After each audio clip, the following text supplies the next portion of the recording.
या ऑनलाईन क्लासमध्ये सर्व बी-ए सेकंड इयरच्या मुलांचं या ठिकाणी स्वागत करतो. विद्यार्थी मित्र आजच्या तासाला आपल्याला चलनवाढीची भारतातील चलनवाढीची कारणे या ठिकाणी पाहायची आहेत. आपण अ, अ, यापूर्वीच्या तासाला आपण चलनवाढ म्हणजे काय अ, अ, त- आणि चलनवाढीचे या ठिकाणी महत्त्वाचे घटक वगैरे आपण या ठिकाणी पाहितलेले आहेत. चलनवाढीची स्थिती देखील आपण पाहितलेली आहे. तर साधारणपणे आपण पाहतो की भारतामध्ये चलनवाढीचं आपण चलनवाढ कशाला म्हटलेलं आहे की जास्त पैसा कमी वस्तूचा पाठलाग करतो किंवा जेव्हा वस्तूच्या किमती जास्त असतात त्याला चलनवाढ असं म्हटलेलं आहे, की चलनवाढ ही आपण पाहतो की कुठल्या अर्थव्यवस्थेला अतिरेकी चलनवाढ ही परवडत नाही. यापूर्वीच्या तासाला आपण चलनवाढीचे प्रकार पाहितलेले आपण पहिल्या 2 प्रकार एक रांगती चलनवाढ आणि चालती चलनवाढ ही कुठल्याही राष्ट्राच्या विकासाला पूरक असते. परंतु त्याच्यानंतर घोडदौडीची चलनवाढ म्हणूया किंवा त्याच्यानंतरचे प्रकार म्हणूया की ते आपल्याला कुठल्या राष्ट्राच्या विकासामध्ये अडथळे निर्माण करत असतात आणि म्हणून जेव्हा अर्थव्यवस्थेमध्ये चलनवाढ होत असते तेव्हा स्वतः गव्हर्नमेंट यामध्ये हस्तक्षेप करतं आणि आर्थिक स्थैर्य निर्माण करण्याचा प्रयत्न करत असतं.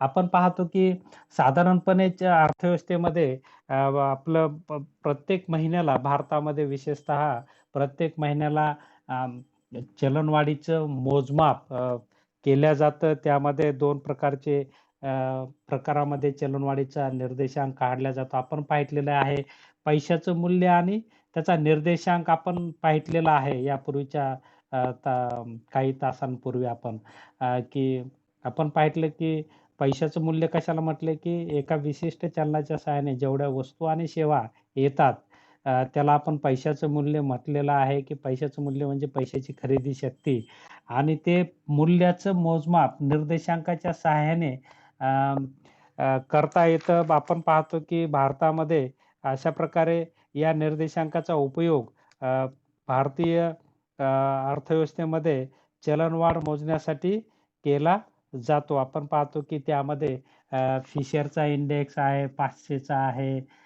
त्यानंतर इतर काही इंडेक्स आहे. तर त्या इंडेक्सच्या माध्यमातून आपण पाहतो की वेगवेगळ्या राष्ट्रांमध्ये त्याचं मोजमाप केल्या जातं. आपल्या भारतामध्ये दरवर्षी दरवर्षी ॲव्हरेजली तर चलनवाढीचा दर काढला जातो, पण मंथली सुद्धा चलनवाढीचं मोजमाप केलं जातं.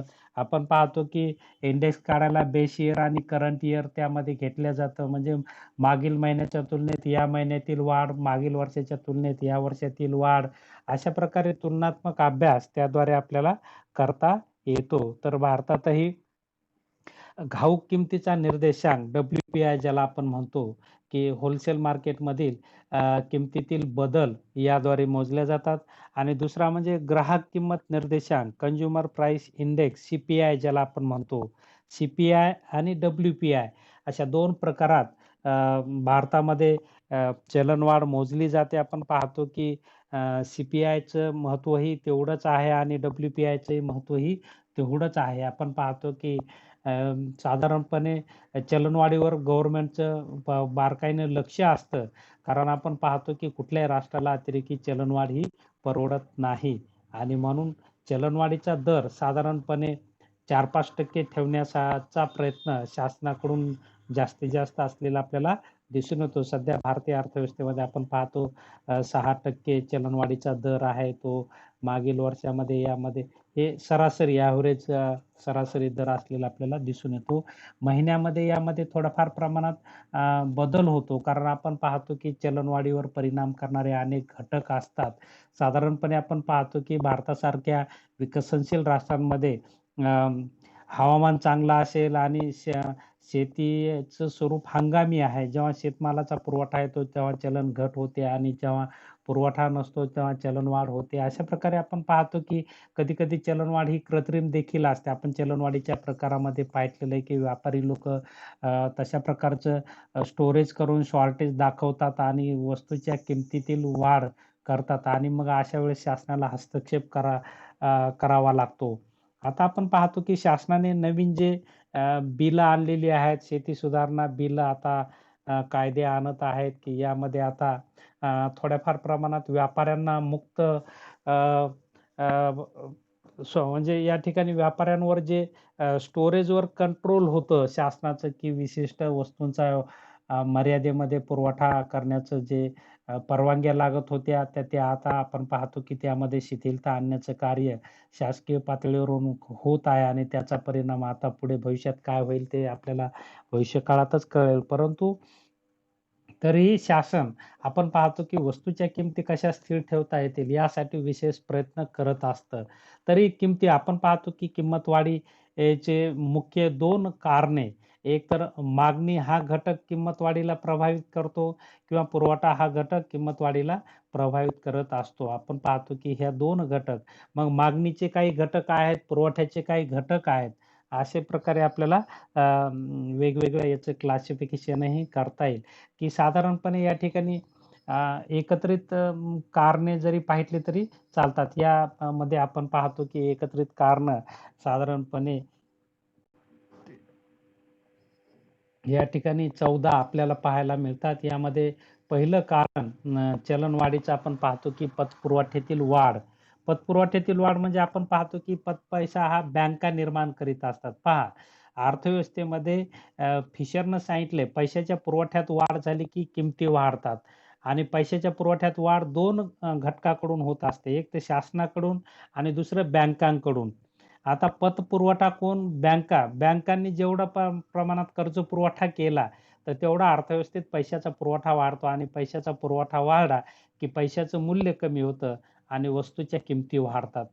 त्यामुळे चलनवाढीला चालना मिळते. म्हणजे पैशाच्या पुरवठ्यात त्या पतपुरवठ्यात वाढ झाल्यामुळे होत असते आणि म्हणून शासनाचं जास्त जर चलनवाढ होत असेल, तर शासन यावर कंट्रोल करण्याचा उपाय करत असतं.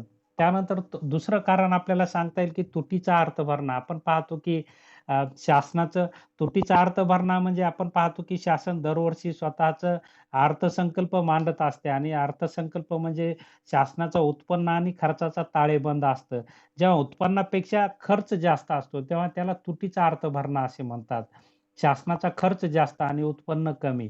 मग जेवढा गॅप आहे, तेवढा गॅप शासन काय करतं, एक तर ते ते भरून काढण्यासाठी एक तर विदेशी कर्ज घेतं किंवा नव्याने चलन छापतं किंवा तशा प्रकारे देशांतर्गत कर्जाची उभारणी करतं किंवा तशा प्रकारे तेवढं भांडवल उभा करतं आणि त्यातून अर्थव्यवस्थेमध्ये आपण पाहतो की तेवढा पैशाचा जेवढी तूट तेवढा पैशाचा पुरवठा वाढतो आणि पुरवठा वाढला की वस्तूच्या किमती ह्या वाढत असतात. हेही एक कारण आपल्याला सांगता येईल. त्यानंतर आपल्याला तिसरं कारण सांगता येईल की नियोजनावरील खर्च. वाढता खर्च आपण पाहतो की शासन नियोजनाच्या माध्यमातून देशाचा जलद गतीने विकास आणि सर्वसमावेशक विकास करण्याचा प्रयत्न करतं. विशेषतः आपण पाहिलं नियोजनामध्ये 12वी पंचवार्षिक योजनेमध्ये, की शासनाकडून सामाजिक कल्याणावर आता सध्या मोठ्या फार प्रमाणात खर्च होत आहे. त्याचबरोबर इतरही घटकांवर मोठ्या ग्रामीण विकास असेल, कृषी क्षेत्र असेल, उद्योग क्षेत्र असेल, सेवा क्षेत्र असेल, या सर्व क्षेत्रावर शासन नियोजनाच्या माध्यमातून मोठ्या फार प्रमाणात खर्च करतं आणि शासनाचा खर्च हा लोकांचं उत्पन्न असतं आणि लोकांचं उत्पन्न वाढलं की लोकांची मागणी वाढते आणि मागणी वाढली की वस्तूच्या किमती वाढत असतात आणि म्हणून नियोजनावरील वाढता खर्च हे चलनवाढ घडवून आणतं असं आपल्याला म्हणता येईल. त्याचबरोबर विकासेतर खर्चातील वाढ हे एक कारण आपल्याला चलनवाढीचं सांगता येईल, की चलनवाढीच्या बाबतीत विकासेतर खर्चातील वाढ हे एक महत्त्वाचे कारण मानले जाते. कारण आपण पाहतो, की संरक्षण क्षेत्रावर मोठ्या फार प्रमाणात शासनाचा खर्च होतो. त्याचबरोबर सरकारी यंत्रणा आहे, प्रशासनावरही मोठ्या फार प्रमाणात खर्च होतो आणि हा खर्च आपण पाहतो, की चलनवाढीला अ, पूरक असतो किंवा त्यातून चलनवाढ झालेली आपल्याला दिसून येते. त्यानंतर चलनवाढीचं कारण आपल्याला सांगता येईल, की युद्धावरील खर्च. आपण पाहतो, की युद्धावर मोठ्या फार प्रमाणात खर्च करावा लागतो. देशाला तशा प्रकारची साधनसामग्री खरेदी करावी लागते आणि ती खूप महागडी असते आणि त्यामुळे गव्हर्नमेंटला मोठ्या फार प्रमाणात अ, कर्ज घ्यावं लागतं किंवा खर्च करावा लागतो आणि त्यामुळे वस्तूच्या किमती वाढतात किंवा लोकांमध्ये भीती निर्माण होते, की आता युद्ध होणार आहे, भविष्यात आता वस्तू मिळतील न मिळतील. म्हणून लोकांची त्या भीतीपोटी वस्तूला मागणी खूप येते आणि मागणीच्या प्रमाणात पुरवठा त्या काळात वाढत नाही आणि त्याचा परिणाम म्हणून आपण पाहतो, की पुरवठा कमी, मागणी जास्त आणि त्यामुळे किमती वाढतात. म्हणून युद्धावरील खर्च हे एक कारण आपल्याला सांगता येईल. त्यानंतर नैसर्गिक घटकही आपल्याला सांगता येईल, की आपण पाहतो, की देशामध्ये भूकंप आला, अ, अतिवृष्टी झाली, पूर आला अ, किंवा दुष्काळ पडला, की त्यामुळे पुरवठा डिस्टर्ब होतो. आपण पाहतो मागणी आणि पुरवठ्याचं संतुलन डिस्टर्ब होतं आणि त्यामुळे पुरवठा कमी पडतो आणि मागणी जास्त राहते आणि त्यामुळे वस्तूच्या किमती वाढतात. वस्तूची टंचाई निर्माण होऊन वस्तूच्या किमती वाढतात आणि त्यामुळे हे एक कारण नैसर्गिक घटक हे एक आपल्याला किंमत वाढीचं सांगता येईल. त्यामुळे त्यानंतर आपल्याला सर्वात महत्त्वाचं आपल्याला प्रमुख कारण सांगता येईल, की वाढती लोकसंख्या हे सर्वात जास्त कारण, मोठं कारण आणि मुख्य कारण आपल्याला म्हणता येईल, की वाढत्या लोकसंख्येमुळे चलनवाढीसारखी समस्या भारतामध्ये निर्माण होते. आपण पाहतो, की भारतात कुठेही जा रांगा आहेत. एवढी लोकसंख्या, प्रचंड लोकसंख्येचा विस्फोट झालेला आहे. आपण पहिली एक म्हण होती, की गंगेची रेतीसुद्धा पुरणार नाही. तर आता खरंच रेतीचं एवढं शॉर्टेज आलेलं आहे. त्याचबरोबर आपण पाहतो, की पाणी एवढं विपुल प्रमाणात होतं, की वाढत्या लोकसंख्येमुळे पाण्याचा अपव्यय, अतिरेकी वापर त्यामुळे पाण्याचं सुद्धा शॉर्टेज निर्माण झालेलं आहे, की सगळे प्रश्न आपण पाहतो, की वाढत्या लोकसंख्येमुळे निर्माण होतात आणि तशाच प्रकारचं चलनवाढ देखील वाढत्या लोकसंख्येमुळेच निर्माण होते, की कितीही लोकसंख्या वाढीचा वेग हा जास्त जर असेल, तर किती निर्माण केलं तर आपण पाहतो, की तेवढं निर्माण केलेलं उत्पादन ही वाढती लोकसंख्या फस्त करते किंवा त्याला मोठ्या फार प्रमाणात मागणी येते. परंतु तेवढ्या प्रमाणात तो पुरवठा होत नाही. कारण आपण पाहतो, की पुरवठा करण्याला मर्यादा असतात. पुरवठा अल्पकाळात होत नाही. पुरवठा आपण पाहतो, की कृषीमध्ये घट्ट उत्पादन फल असते. त्यामुळे पुरवठ्यात फार वाढ करता येत नाही. परंतु लोकसंख्या तर वाढती असते.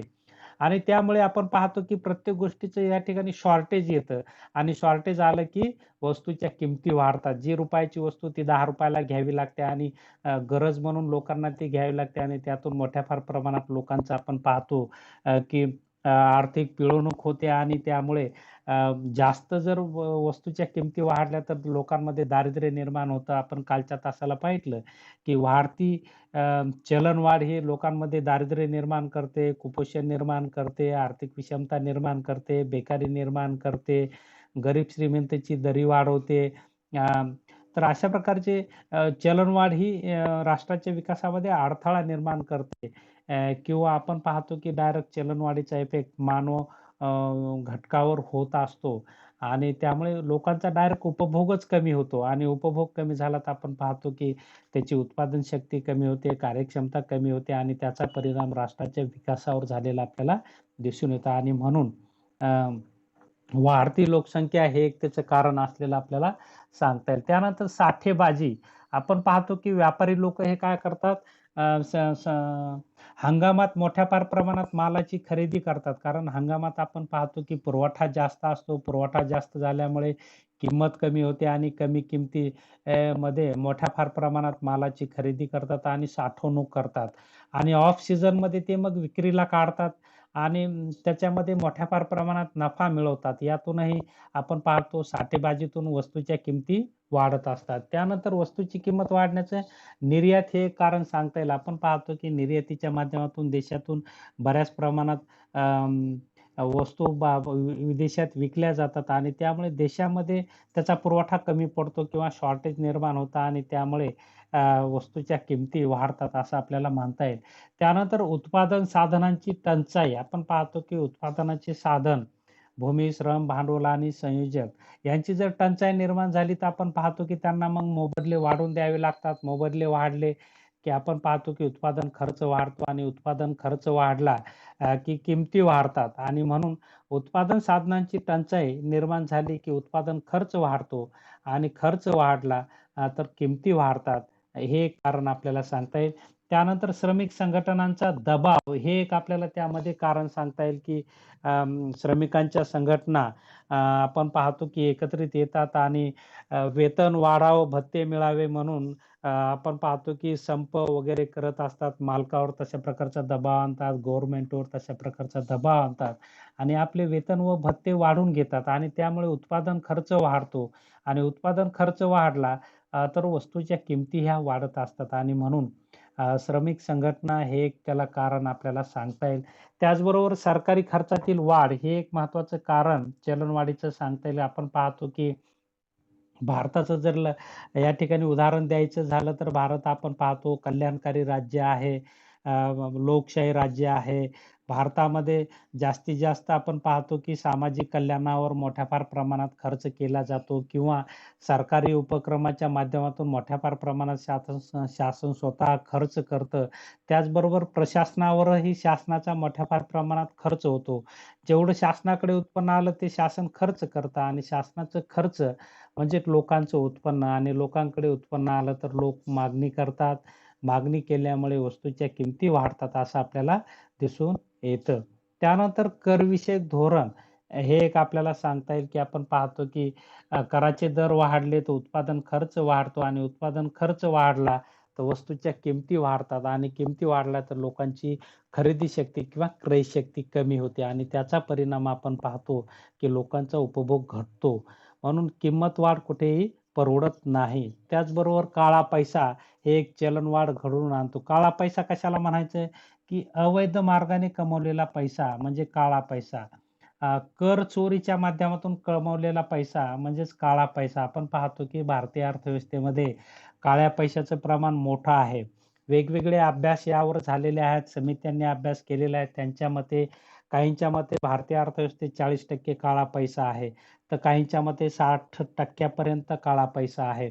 कारण आपण पाहतो, की भारतीय अर्थव्यवस्था आणखीनही तेवढ्या फार प्रमाणात आपण पाहतो, की बँकेच्या माध्यमातून व्यवहार होत नाहीत. व्यवहार हँड टू हँड जिथे व्यवहार होतात तिथं काळा पैसा निर्माण होतो. आपण पाहतो की लाखोचे व्यवहार हे नगदी होतात आणि जिथे नगदीने व्यवहार होतात आपण पाहतो की ते व्यवहार होतात, प्रत्यक्ष व्यवहार होतात, पण त्याचा कर भरला जात नाही आणि आपण पाहतो की शासनाची फसवणूक होते.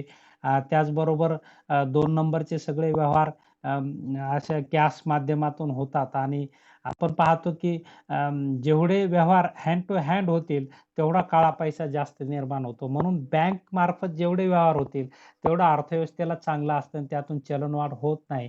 आपण पाहतो की मोदी गव्हर्नमेंट, बीजेपीचं गव्हर्नमेंट आपण पाहतो की याच अनुषंगाने सत्तेमध्ये आलेलं आपल्याला दिसून येतं की त्यांनी जनतेला आव्हान केलं की आम्हाला जर निवडून देताल, तर देशातील काळा पैशाचं प्रमाण आम्ही कमी करू. ऑनलाईन ट्रान्झॅक्शन वाढवू, बँकिंग व्यवहार वाढवू आणि विदेशातील जो काळा पैसा भारतीय लोकांनी ठेवलेला आहे, तो भारतामध्ये आणू आणि गरिबांवर खर्च करू. अशा प्रकारचं आश्वासन दिलं होतं आणि त्या अनुषंगाने आपण पाहतो, की मोदी गव्हर्नमेंटनं आपण पाहतो, की भारतीय चलन बदललं. बरोबर आहे. नोटाबंदी आणली. त्याचबरोबर ऑनलाईन व्यवहार आणले. बँकिंग लोकांच्या नगदी व्यवहारावर काही बंधने आणली आणि त्यामुळे आता आपण पाहतो की लोक आता ऑनलाईन व्यवहार करत आहेत. बँकांच्या मार्फत मोठ्या फार प्रमाणात व्यवहार आता वाढलेला आहे आणि त्यामुळे थोड्याफार प्रमाणात आता काळा पैशाचं प्रमाण कमी झालेलं आहे. त्याचबरोबर आपण पाहतो की शासनाने प्रशासकीय सुधारणा करूनही देशामध्ये आपण पाहतो की मोठ्या फार प्रमाणात प्रशासकीय सुधारणा आणलेल्या आहेत, की जसं की आपण पाहतो की जवळपास सेवा कायदा शासनाने आणलेला आहे. त्यामध्ये बऱ्याच सेवा आपण पाहतो, की शासनाने आता ऑनलाईन केलेल्या आहेत. नाहीतर एखादं सर्टिफिकेट काढायला आपल्याला मोठ्या फार प्रमाणात लाच द्यावी लागत होती. आता आपण पाहतो, की घरबसल्या आपण गव्हर्नमेंटकडे वेगवेगळ्या योजनांसाठी ॲप्लिकेशन करू शकत आहेत. ऑनलाईन सगळं व्यवहार ठेवल्यामुळे आता यातला जो अंतर्गत म्हणजे व्यवहार होत होता, काळा पैसा यातून जो निर्माण होत होता, तो आता बऱ्या प्रमाणात थांबलेला आहे. आपण पाहतो की तहसील ऑफिसमधून जी कामे आता सर्व कामे आता आपण पाहतो ऑनलाईन होत आहे. ट्रान्सपरन्सी खूप आलेली आहे. अं, सगळी आता प्रशासकीय सुधारणा झाल्यामुळे आता आपण पाहतो की एक तर कामाचा वेग वाढला आणि त्यामुळे काळ्या पैशाचं प्रमाणही कमी झालेलं आपल्याला दिसून येत आहे, की शासनाने कुठं खर्च करत आहे, ते सगळा खर्च आपण पाहतो की ऑनलाईन आपल्याला त्या डिपार्टमेंटच्या वेबसाईटवर दिसत आहे. जनतेसाठी तो उपलब्ध होत आहे आणि त्यामुळे आता आपण पाहतो की सगळा शासनाचं उत्पन्न कसं कुठून येत आहे, हेही जनतेला कळत आहे आणि खर्च कुठल्या योजनांवर कसा होत आहे, हेही शासनाच्या वेगवेगळ्या वेबसाईटवर आता आपल्याला लोकांना कळत आहे आणि त्यामुळे शासनानेही लोकांसाठीच्या सगळ्या सेवा आता ऑनलाईन केलेल्या आहेत. आपण पाहतो की एखादा उद्योग जर स्थापन करायचा असेल, तर पूर्वी वर्षानुवर्षे लोकांना परवानग्यांमध्ये वेळ जायचा आणि त्यासाठी मोठ्या फार प्रमाणात लाच द्यावी लागत होती. आता आपण पाहतो की सगळं हे ऑनलाईन शासनाने केलेलं आहे. सिंगल विंडोमध्ये केलेलं आहे आणि आता कुणालाही भेटण्याची काही गरज नाही. एकदा तुम्ही ॲप्लिकेशन केलं की बरोबर ऑटोमॅटिक पुढच्या प्रोसिजर होणार आहेत, होत आहेत आणि त्यामुळे आता आपण पाहतो की त्यामुळे उद्योजकांची संख्या वाढत आहे. उद्योग भारतातले वाढत आहे. भारतामध्ये मोठ्या फार प्रमाणात विदेशी गुंतवणूक येत आहे. कारण सगळे ऑनलाईन सुद्धा आपण पाहतो की आंतरराष्ट्रीय मार्केटवर सुद्धा शासनाने हे सगळं ट्रान्सपरन्सी आणलेली आहे. आणि यातून आपण पाहतो की देशामध्ये की उद्योग आणि सेवांना मोठ्या फार प्रमाणात आता आपण पाहतो की चालना मिळालेली आहे. परंतु अ, आणखीनही आपण पाहतो की लोकांमध्ये जो नगदी व्यवहार करण्याचा जो स्वभाव आहे, हा स्वभाव आपण पाहतो की काळा पैसा निर्माण करतो आणि म्हणून अ, काळा पैसा हा चलनवाढ घडवून आणतो. यावरील उपाययोजना म्हणून शासन अशा प्रकारच्या नवीन सुधारणा करत आहे, असं आपल्याला या माध्यमातून सांगता येईल, की थोडक्यात आपण की हे विविध कारणे यामध्ये आपल्याला चलनवाढीची सांगता येतील, की असे वेगवेगळे कारणांच्या माध्यमातून देशामध्ये चलनवाढ होत असते आणि सर्वात मुख्य कारण यामध्ये आपल्याला सांगता येईल, की वाढती लोकसंख्या हे मुख्य कारण आहे. कारण वाढत्या लोकसंख्येमुळेच मोठ्या फार प्रमाणात मागणी वाढते आणि मागणी वाढली, की व्यापारी लोकं त्याचा गैरफायदा घेतात आणि मोठ्या फार प्रमाणात तशा प्रकारे आपण पाहतो, की चलनवाढ घडवून आणतात, की अशा प्रकारे आपण पाहतो, की वेगवेगळे मुद्दे आपल्याला चलनवाढीचे सांगता येतील. विशेषतः अ, वस्तू व सेवांची मागणीत वाढ घडवून आणणारे जे घटकं आपण कारणं पाहितली त्यामध्ये विशेषतः सरकारी खर्चातील प्रचंड वाढ, तुटीचा अर्थभरणा असेल, त्यानंतर चलन पुरवठ्यातील वाढ असेल, खाजगी खर्चातील वाढ असेल, लोकसंख्येतील प्रचंड वाढ असेल, काळा पैसा, त्यानंतर अंतर्गत कर्जाची परतफेड यामुळे देखील गव्हर्नमेंटनं कर्ज घेतलेलं असतं आणि ते कर्ज परतफेड केलं, तर आपण पाहतो की पैशाचा पुरवठा वाढतो आणि पैशाचा पुरवठा वाढला की वस्तूच्या किमती वाढतात. त्याचबरोबर प्रत्यक्ष करामधील घट, लोकांना जर करामध्ये सवलत दिली तर लोकांचं उत्पन्न वाढतं, उत्पन्न वाढलं तर मागणी वाढते, मागणी वाढली तर आपण पाहतो की चलनवाढ घडून येते. हे एक कारण आपल्याला सांगता येईल. त्याचबरोबर स्वस्त पैसा धोरण शासनाने जर स्वीकारलं तर त्यामधूनही चलनवाढ घडून येते. कारण स्वस्त पैसा धोरण म्हणजे व्याजदर कमी असतील तर. आपण पाहतो की आज बँकेचे खूप व्याजदर कमी झालेले आहेत. बँका लोकांना मेसेज करत आहेत, फोन करत आहेत, की तुम्हाला कर्ज पाहिजे का? आता कर्जाचे व्याजदरही स्वस्त झालेले आहेत. त्यामुळे लोक मोठ्या फार प्रमाणात कर्ज घेतात. कर्ज घेतलं की समाजामध्ये, देशाच्या अर्थव्यवस्थेमध्ये पैशाचा पुरवठा वाढतो आणि पुरवठा वाढला तर वस्तूच्या किमती वाढतात. त्याचबरोबर वस्तू व सेवांच्या पुरवठ्यात अ, घट घडवून आणणारे काही घटक आपल्याला या ठिकाणी दिसून येतात. अ, पुरवठ्यात बदल झाल्यामुळे, शॉर्टेज आल्यामुळेही चलनवाढ घडून येते. त्यामध्ये काही घटक आपल्याला सांगता येतील. कृषी उत्पादनातील चढ-वाढ हे एक कारण आपल्याला मुख्य सांगता येईल, की आपण पाहतो की भारतामध्ये कृषी हे जिरायती क्षेत्र जास्त आहे. जवळपास आपण पाहतो की भारतामध्ये 60-65% शेती हे जिरायती क्षेत्र आहे आणि महाराष्ट्राचा विचार जर केला तर जवळपास 80% शेती ही निसर्गावर अवलंबून आहे आणि शेती हे हंगामी स्वरूप आहे. हंगामी स्वरूप म्हणजे खरीप हंगाम आणि रब्बी हंगामात शेतमालाचा मोठ्या फार प्रमाणात पुरवठा होतो आणि पुरवठा वाढला, आता वस्तूच्या किमती कमी होतात. परंतु ऑफ सीझनमध्ये आपण पाहतो जेव्हा पुरवठा वाढतो तेव्हा हे व्यापारी लोकं मोठ्या फार प्रमाणात खरेदी करतात आणि साठेबाजी करून ऑफ सीझनमध्ये चलनवाढ घडवून आणतात असं आपल्याला दिसून येतं. तर मग जेव्हा हंगाम येतो तेव्हा किमती स्वस्त होतात आणि हंगाम संपतो तेव्हा किमती वाढतात. हे एक कारण आपल्याला सांगता येईल. त्यानंतर अपुरी औद्योगिक वाढ आपण पाहतो की वाढत्या मागणीच्या प्रमाणात औद्योगिक वस्तूंचा पुरवठा जर झाला नाही, तर आपण पाहतो की त्या वस्तूंच्या किमती वाढतात. त्याचबरोबर उत्पादन घटकांची दुर्मिळता हे एक आपण कारण पाहिलेलं की उत्पादनाचे घटक जर उपलब्ध झाले नाही, समजा आपण पाहतो की भूमी उपलब्ध झाली नाही, श्रम उपलब्ध झाले नाही, भांडवल वेळेवर उपलब्ध झालं नाही, तर त्यांच्या दुर्मिळतेमुळेही चलनवाढ घडून येते. त्याचबरोबर औद्योगिक संघर्ष, कलह ज्याला आपण म्हणतो, यामुळेही अ, वस्तूंचा पुरवठा डिस्टर्ब होतो आणि पुरवठ्यामध्ये शॉर्टेज येतं आणि शॉर्टेज आलं की चलनवाढ घडून येते असं आपल्याला म्हणता येईल. त्याचबरोबर नैसर्गिक संकट हे एक आपण कारण पाहिलेलं आहे की अ, भूकंप, आवर्षण, पूर इत्यादी नैसर्गिक संकटांमुळे आपण पाहतो की पुरवठा डिस्टर्ब होत असतो. वस्तूंचा पुरवठा डिस्टर्ब झाला, पुरवठ्यामध्ये शॉर्टेज येतं. शॉर्टेज आलं की मागणी वाढलेलीच असते आणि वाढत्या मागणीचा व्यापारी लोकं गैरफायदा घेतात आणि वस्तूच्या किमती वाढवतात. तर वेगवेगळे आपण पाहतो की अशा प्रकारे अ, विविध कारणं याला आपल्याला सांगता येतील आणि म्हणून या सगळ्या कारणांवर शासन वेळोवेळी लक्ष देतं आणि मागणीच्या प्रमाणात पुरवठा करण्याचा प्रयत्न करून देशामध्ये किंमत स्थिरता कशी आणता येईल अशा प्रकारचा प्रयत्न करतं. तरीही आपण पाहतो की अर्थव्यवस्थेमध्ये व्यापार चक्रे चालूच राहतात.